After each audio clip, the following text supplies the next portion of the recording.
നബിതങ്ങൾ നമ്മോട് പഠിപ്പിക്കുകയാണ്, നാളെ ഖബറിലേക്ക് മരിച്ചാലും സന്തോഷിക്കാനുള്ള വകകളാണ് നമ്മൾ ഇവിടെ ചർച്ച ചെയ്യുന്നത്.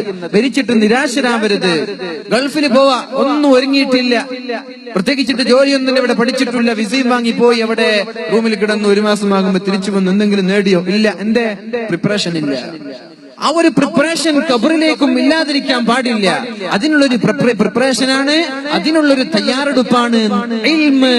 ആളുകൾക്ക് വാട്സപ്പിലൂടെ, ഫേസ്ബുക്കിലൂടെ, യൂട്യൂബിലൂടെ, വായയിലൂടെ, എഴുത്തിലൂടെയൊക്കെ പ്രചരിപ്പിക്കുക നന്മകളുടെ പ്രചാരകരായി നിങ്ങൾ മാറുക. അല്ലാഹു തൗഫീഖ് ചെയ്യട്ടെ. നിങ്ങൾ ആലോചിച്ചിട്ടുണ്ടോ വാട്സപ്പിന്റെ ഉപകാരം? വാട്സപ്പിന്റെ ഉപകാരം നിങ്ങൾ ആലോചിച്ചിട്ടുണ്ടോ? ഒരു വാല് നിങ്ങളുടെ മൊബൈലിലുള്ള ഒരു 10 ഗ്രൂപ്പിൽ നിങ്ങൾ സെൻഡ് ചെയ്തു, അതിൽ 1000കണക്കിന് മെമ്പറുകളാണ്. അതിലൊരു 500 ആള് വേണ്ട, പോട്ടെ, ഒരു 100 ആളുകൾ ഈ വാല് കേട്ടിട്ട് അവരുടെ ജീവിതത്തിൽ ഒരു മാറ്റം വന്നാൽ ആ 10 ആളുകൾ ജീവിതത്തിൽ ചെയ്യുന്ന നന്മകളൊക്കെ നിന്റെ ഏടിലാണ്. നീ എന്താ ചെയ്തത്? നിനക്ക് വന്ന ഒരു നല്ല മെസ്സേജ് മറ്റുള്ള ഗ്രൂപ്പിലേക്ക് നീ കൈമാറി. ഇതിന്റെ സൈഡ് എഫക്റ്റ് ഉണ്ട്.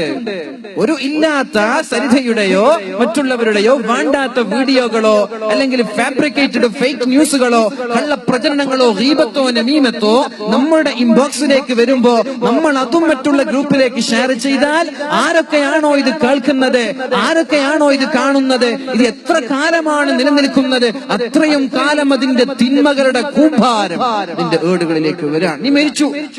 നീ മരിച്ചുപോയി.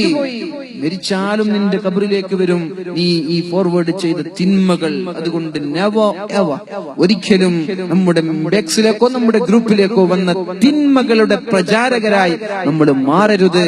നന്മകൾ, നല്ല നല്ല ഹദീസുകൾ, നല്ല നല്ല പരിശുദ്ധമായ ഖുർആനുകൾ, ഹദീസുകൾ, ചരിത്രങ്ങൾ, ബാദുകളൊക്കെ നല്ല ഗ്രൂപ്പുകളിലേക്ക് സെൻഡ് ചെയ്താൽ നിങ്ങൾ അറിയാതെ നാളെ മഹ്ശറിലെത്തുമ്പോ യാ അല്ലാഹ്, ഇത്രയൊന്നും നന്മ ഞാൻ ചെയ്തിട്ടില്ലല്ലോ, ഞാൻ ജീവിതകാലം വാട്സപ്പിൽ കളിച്ച ആളാണ്, പക്ഷെ നീ ചെയ്തതെന്താ? ഈ വാട്സപ്പ് കൊണ്ട് കുറെ നല്ല കാര്യങ്ങൾ ആളുകൾക്ക് എത്തിച്ചു കൊടുത്തതാ. മീസാൻ തൂങ്ങും. അല്ലാഹു തൗഫീഖ് ചെയ്യട്ടെ. രണ്ടാമത്തെ